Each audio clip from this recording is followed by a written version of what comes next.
Some of us get so inspired by others, we get so moved by their passion that we want to be like them. Look, it's great to be inspired, but that energy must be used to be the best version of yourself, just like the person you admire is. There is an inherent mistake that we make with inspiration and admiration that could potentially cost us a lot of angst and a lot of disappointment and frustration in our lives. Now, this video is an excerpt from my book, Turn the Tables from Challenges to Opportunities.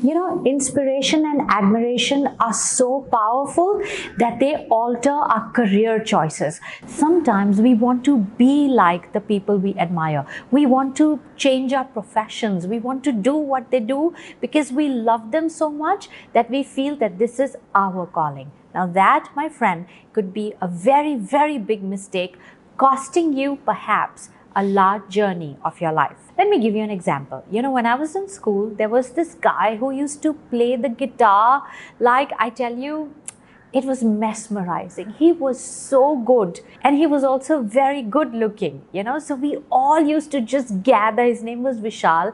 We all used to gather to listen to him play. You just had to say the word guitar and you had to say the name Vishal, and everybody would leave everything just to listen to him. You know, I was so inspired. I had so much admiration for him that I thought, this is what I want to do. I want to be a musician. So what I did was, I changed my hobby class and opted in for guitar. And 1 week later, I was fed up. Now, if you ever have played guitar, you know, pressing the strings, they hurt your fingertips, you know, your fingertips literally start cutting out, you know, with the continuous pressing of the strings. And I wanted to play the guitar like him, but they were not teaching me that. They were teaching me the basics, and I was getting impatient and frustrated. And every day I would come home and I would complain, my fingers are paining. You know, when you would eat food, the cuts would cause the burn. So I was complaining and bickering all the time. And then my grandfather came to me and he said, what happened? And I said, look, you know, this guitar class is causing me a lot of inconvenience, and look at my fingers, and, you know, making that face and putting out the complaints and showing the wounds. And then suddenly he took my hand. He pressed this little callus, which is here, right an inch above the cut, you know, at the middle finger.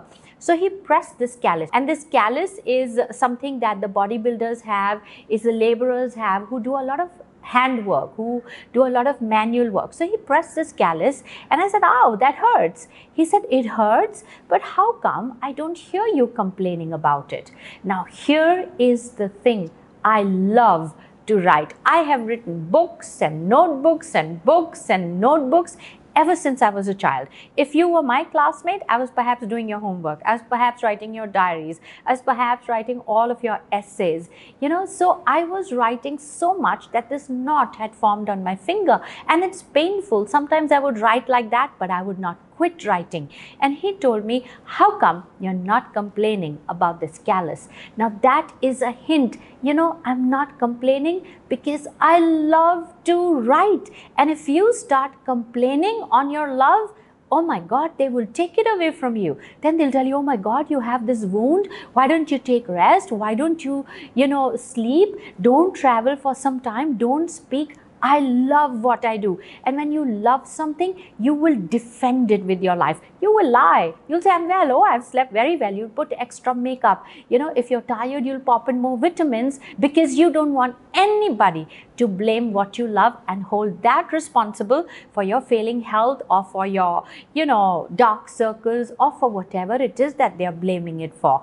When you begin to hide the complaints, that is a hint toward your passion. And you know, sometimes that passion is just 1 inch away from the cut. Here was the cut. here was the callus. The passion is not far from distraction. Like the antidote is not far from the poison, you will find your passion very close by your interest. Look for it. And how do you look for it? You look for those areas that you hide all the complaints from, that you want to tell people only the good part, and all the miseries you're suffering alone. And you're happy that way because you want people to see your work and your passion in the same light of purity as you feel for it, and you don't want to tarnish it even with your complaints. That is passion. And when people look at that, they are inspired and they admire you.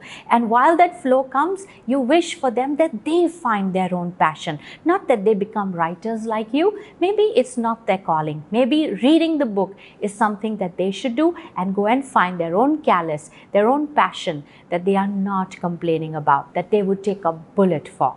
And when somebody says, Priya, I want to be like you, I say, be careful. If you're inspired, it's a great place to be. If you have admiration for me, that's wonderful. Now use that energy to find your passion, and you will find it. And then go be the best version of you. And when somebody comes back to you saying, hey, I love what you do, I love who you are, I want to be like you, guide that person back to himself. Help him or her find the callus, their passion, and they will be such amazing people that the world will stand up in inspiration. So this was an excerpt from my book, Turn the Tables, From Challenges to Opportunities. If you have a chance to read it, you have to let me know how you like it. After every chapter, I have written some questions. Although I have written examples from my life and lessons from my experiences, I've put some questions for you that will help you remember similar instances and draw out lessons for them so that your life today is happier, richer,